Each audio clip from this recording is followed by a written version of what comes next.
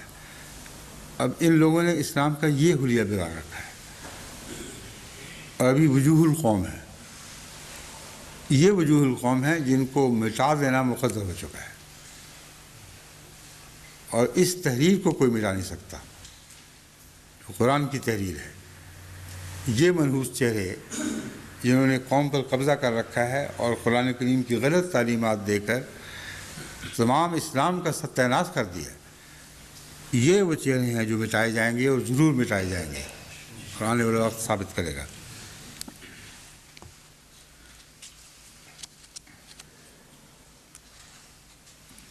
حضرت صلی اللہ علیہ وآلہ وسلم کا تو توحید باری کے لیے غیرت رکھنا اتنا عظیم تھا کہ یہ ساری باتیں جو رسول اللہ صلی اللہ علیہ وسلم کی طرف منسوب کی جا رہی ہیں یا قرآن کی طرف منسوب کی جا رہی ہیں، ان کا تصور بھی نہیں باندھا جا سکتا، وہ بھی گناہ ہے۔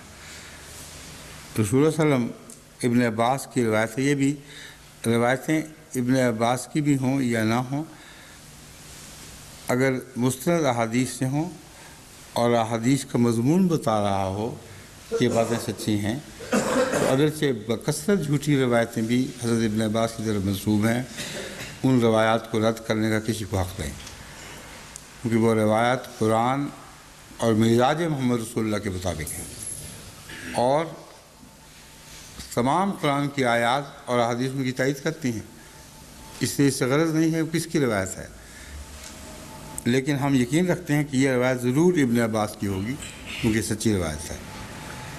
ابن عباس کہتے ہیں کہ ایک شخص نے رسول اللہ صلی اللہ علیہ وسلم سے کہا ما شاء اللہ و شئت، جو اللہ نے چاہا اور آپ نے چاہا۔ اس پر حضور نے فرمایا کہ کیا تم نے مجھے اور خدا کو یکساں سمجھ رکھا ہے؟ کیا میں خدا کے کوئی خدائی اس کی جو وہ چاہتا ہے اس میں شریک ہو چکا ہوں؟ یہ کہو فقط خدا نے چاہا۔ اب یہ جو مسئلہ ہے یہ بالکل درست ہے، مگر کن معنوں میں درست ہے اور اس کی تشریح کیا حقیقی ہونی چاہیے یہ بیان کرنا ضروری ہے، کیونکہ اللہ اور رسول کو جب اکٹھا باندھا جائے تو جو اللہ اور رسول چاہیں، مستند احادیث سے یہ بات ثابت ہے کہ صحابہ یہ کہا کرتے تھے کہ جو اللہ اور رسول چاہے، وہ ایک بریکٹ میں ایک محاورہ استعمال ہوتا ہے جس کا مطلب یہ نہیں ہے کہ اللہ کے علاوہ کسی خاص معاملے میں ایک رسول نے بھی چاہا اس لیے ہو گیا. وہ تمام تر تعلیمات قرآن سے تعلق رکھنے والا مضمون ہے اور اللہ رسول کو اکٹھا باندھ دیا گیا ہے. یعنی جو کچھ بھی قرآن میں بیان ہے اس کے سوا خدا کا رسول جو بھی اللہ کی طرف منسوب ہونے والی کتاب ہے اس کے سوا خدا کا رسول اپنی طرف سے کوئی بات بنا سکتا ہی نہیں. اور جو کچھ بھی یہ رسول بیان کرے گا ما ينطق عن الهوى الا وحی یوحی ان هو الا وحی یوحی، یعنی اپنی طرف سے گھڑی ہوئی باتیں بیان نہیں کرتا، وہ لازماً ایسی وحی ہے جو اس پر نازل کی جا رہی ہے. یہ موقع وہ موقع نہیں تھا. اس موقع پر اس کی مثال ایسی ہے جیسے وہ کہے کہ دعا کریں میرے بچہ ہو جائے اور کہے کہ پھر جیسا اللہ نے چاہا اور آپ نے چاہا. یہ شرک ہے، ہرگز یہ نہیں کہنا چاہیے. اور اس شرک کے خلاف رسول اللہ صلی اللہ علیہ وسلم دیکھو کس طرح مستعدی کے ساتھ نبرداں ہوئے ہیں. اپنی ذات کے متعلق بات ہے، تعریفی کلمہ ہے، لیکن بڑی سختی سے اس کو رد کر دیا ہے. تو اللہ ہی چاہتا ہے، جو وہ چاہتا ہے وہی ہوتا ہے، اور انسان صرف دعائیں کر کے خدا کی تقدیر کو بندوں کے حق میں آسان کرنے کی کوشش کرتا ہے. جب وہ دعائیں مقبول ہو جائیں تو پھر جیسا اللہ نے چاہا ویسا ہی ہوا. یہ وہ کلام ہے جس کی حضرت مسیح موعود علیہ السلام نے بہت پابندی کے ساتھ پیروی فرمائی ہے. یعنی اس طرز کلام کی پیروی فرمائی ہے اور اسے مضبوطی سے پکڑے رکھا ہے. تمام مسیح موعود کے علم کلام میں صلی اللہ علیہ وسلم علیہ السلام کہیں آپ کو یہ دکھائی نہیں دے گا کہ جو اللہ نے چاہا اور میں نے چاہا، یا کسی شخص نے یہ لکھا ہو حضرت نے اس سے قبول کر لیا ہو. ہمیشہ فرماتے ہیں میں نے عرض کیا اور اللہ نے چاہا. بس ان معنوں میں یہ حدیث ہے اور 100% درست ہے، 100% درست ہے، اور اس کی کسی اور تعویل کی سوائے اس کے کہ جو میں نے آپ کے سامنے بیان کر دی ضرورت نہیں ہے. حضرت علی ابو طالب رضی اللہ تعالیٰ عنہ فرماتے ہیں یہ آیت قرآنی مجھے سب سے زیادہ محبوب ہے. ان اللہ لا یغفر ان یشرک بہ ویغفر ما دون ذلک لمن یشاء، کہ اللہ تعالیٰ لا یغفر ان یشرک بہ، جو اس کا شرک ٹھہرائے، اس کا شریک ٹھہرائے یا اس کا شریک ٹھہرایا جانا یہ معاف نہیں فرماتا. وَيَغْفِرُ مَا دُونَ ذَلِكَ، اور جو اس کے سوا ہے وہ سب کچھ معاف فرما سکتا ہے لمن یشاء، اس کے لیے جس کے لیے وہ چاہے. اب حضرت علی رضی اللہ تعالیٰ عنہ کو یہ آیت محبوب ہو ہی نہیں سکتی تھی اگر آپ اس کے پہلے حصے کے مصداق نہ ہوتے. اگر خود آپ نے نعوذ باللہ من ذالک خدا کا کوئی شرک کیا ہوتا یا شریک ٹھہرایا ہوتا تو آپ کیسے کہہ سکتے تھے کہ یہ آیت مجھے سب سے زیادہ محبوب ہے. یہ آیت تو سب سے زیادہ ڈرانے والی ہوتی کہ حضرت علی تو نعوذ باللہ من ذالک شرک میں مبتلا ہیں اور اس کے باوجود یہ کہتے ہیں کہ یہ آیت جو کہتی ہے کہ شرک کو خوب معاف نہیں کیا جائے گا، اس کو پسند کرتے ہیں. اس لیے پسند کرتے ہیں یغفر ما دون ذالک، فرماتے ہیں میں وہ ہوں جس نے کبھی شرک نہیں کیا، اور شرک کے سوا کوئی چھوٹے موٹے گناہ ہو گئے ہوں تو ان سے میں اپنے آپ کو پاک قرار نہیں دیتا.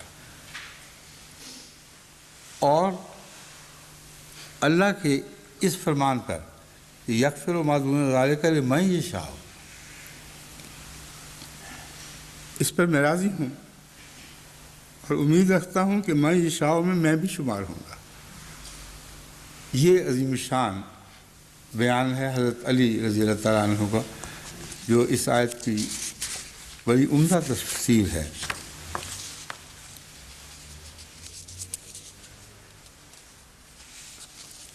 اب وہی سیوطی، علامہ سیوطی، ان کے نزدیک تو یہ ترجمہ ہے کہ گویا نعوذ باللہ من ذالک، رسول اللہ صلی اللہ علیہ وسلم نے فرمایا جو ایسی حالت میں وفات پائے کہ اللہ کے برابر کسی کو نہ سمجھتا ہو، بخشا جائے گا خواہ اس کے گناہ ریت کے ذروں کے برابر ہوں۔ امت محمدیہ کو کھلی چھٹی مل گئی کہ اتنے گناہ کریں جو ابھی تک نہیں کر سکے، ریت کے ذروں کے برابر گناہ کریں، یعنی ساری دنیا کے گناہوں سے بھر دیں، اور یقین رکھیں کہ اگر وہ لا الہ الا اللہ پڑھتے ہوئے جان دے گا تو بہت کافی ہے۔ حالانکہ مرتے وقت کا لا الہ الا اللہ کچھ بھی اس کے حق میں کام نہیں آتا، مرتے وقت کا لا الہ الا اللہ اس کے خلاف گواہ بنایا جائے گا، اس وقت لا الہ الا اللہ کہنے کا وقت گزر چکا ہوتا ہے۔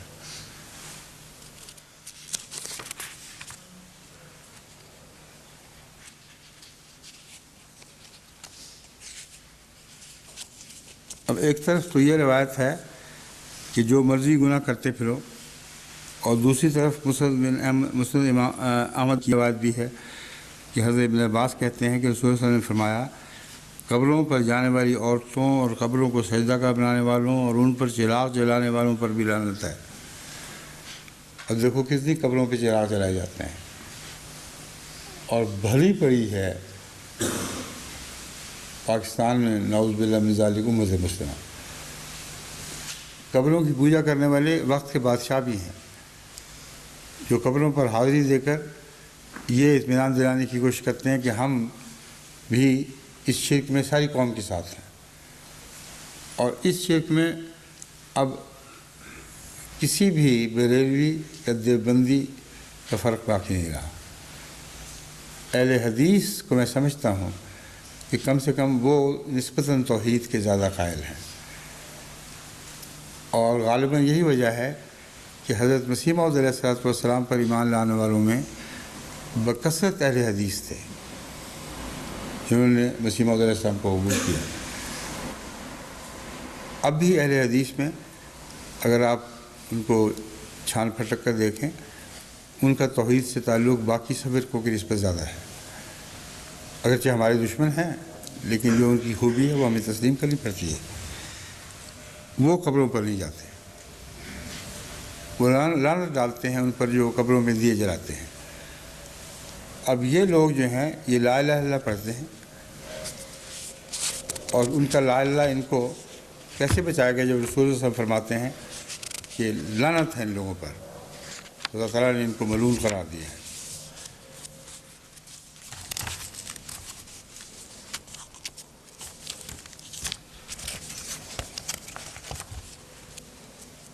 امام راضی کہتے ہیں کہ اس آیت پر اگر گہرا غور کیا جائے تو پھر مذہبی اصطلاح میں یہود کو بھی مشرک قرار دینا پڑے گا۔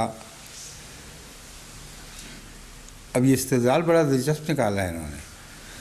وہ یہ کہتے ہیں کہ آیت بتاتی ہے کہ شرک کے سوا ہر امر بخشا جائے گا، ٹھیک ہے، اور یہ آیت بتاتی ہے کہ یہودی بخشے نہیں جائیں گے۔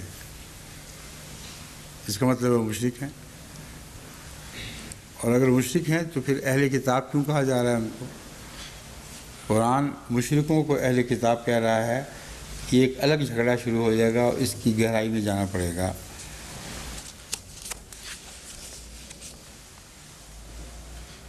اور ایک اور تفسیر آگے کھینچ لی گئی کہ اگر یہودیت شرک کے سوا کوئی اور چیز ہے تو اس آیت کے حکم سے یہودیوں کی بخشش لازمی ہو گئی، یغفر ما دون ذلک۔ یہودیوں کے متعلق ایک طرف یہ اعلان کہ وہ ملعون ہیں، وہ بعض معاملات میں بخشے نہیں جائیں گے، اللہ کی لعنت ان پر، چہرے مسخ ہو گئے، اور ساتھ ہی یہ آیت کریمہ نازل ہو رہی ہے جو بخشش کا اعلان کر کے یہ کہتی ہے کہ شرک کے سوا ہر گناہ بخشا جائے گا۔ بس چونکہ یہودی نہیں بخشے جائیں گے، یہ استنباط ہے، اس لیے لازماً وہ مشرک ہیں۔ اس آیت کا پہلی آیت سے تعلق ہے۔ اس طرح کی اس آیت میں یہودیوں کی سرزنش کا سامان ہے۔ اگر یہودیت اس میں شرک میں داخل نہ ہو تو معاملہ یوں نہ ہوتا۔ اب محض آیت کو پوری طرح نہ سمجھنے کے نتیجے میں یہودیت کو شرک بنا دیا گیا ہے۔ حالانکہ اب میں دوبارہ جب آیتیں آپ کے سامنے پڑھ کے سناؤں گا تو اس میں اس سے یہ استنباط ہو ہی نہیں سکتا۔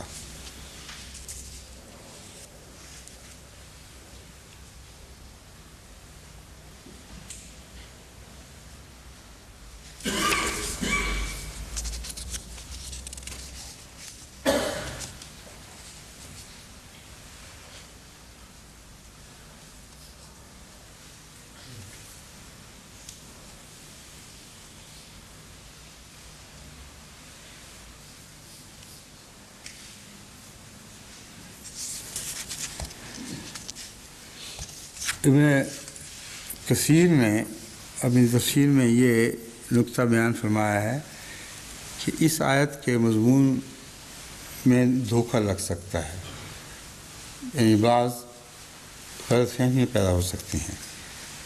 کہتے ہیں اس سے زیادہ واضح اور قطعی آیت یہ ہے، قُلْ يَا عِبَادِيَ الَّذِينَ أَسْرَفُوا عَلَىٰ أَنفُسِهِمْ لا تقنطوا من رحمت اللہ ان اللہ یغفر الذنوب جميعا۔ کہتی ہے میرے بندو، الذین اسرفوا علی انفسہم، جنہوں نے اپنے نفس پر کسی قسم کی زیادتی کی ہو، اس میں شرک بھی شامل ہے اور ہر قسم کے گناہ جو اپنے نفس کے خلاف ہوتے ہیں مداخل ہیں۔ لا تقنطوا من رحمت اللہ، اللہ کی رحمت سے ہرگز مایوس نہ ہو۔ ان اللہ یغفر الذنوب جميعا، یقیناً اللہ تعالیٰ تمام گناہوں کو اکٹھا بخش دیتا ہے۔ لا تقنطوا من رحمت اللہ سے اور ان اللہ یغفر الذنوب جميعا سے انہوں نے یہ چیز نکالی ہے، یعنی توبہ شرط ہے۔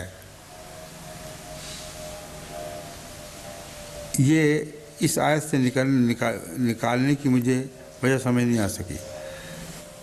توبہ کا شرط ہونا تو قرآن کریم میں ہر طرف پھیلا پڑا ہے، اس کثرت سے بیان ہے توبہ کا، توبہ سے نصوحہ کا بیان ہے، ایسی توبہ کا جو گناہوں کو چاٹ جائے، ختم کر دے گی، کہ مجھے سمجھ نہیں آ رہی کہ علماء ان آیات سے توبہ نکالنے کا مفہوم کیوں نکالتے ہیں۔ ان آیات کی روشنی میں اس آیت کا ترجمہ کریں جن کا توبہ سے تعلق ہے اور وہ قطعیت کا حکم رکھتی ہیں۔ وہ ایسی آیات نہیں ہیں جن کو آپ مبہم آیات قرار دیں، محکم ہے، متشابہ آیات نہیں ہیں۔ ان محکم آیات کی روح کو ملا دیں اس آیت کے ساتھ تو مضمون بالکل کھل جاتا ہے، کسی گھبرانے کی ضرورت نہیں اور غلط ترجموں کی ضرورت نہیں۔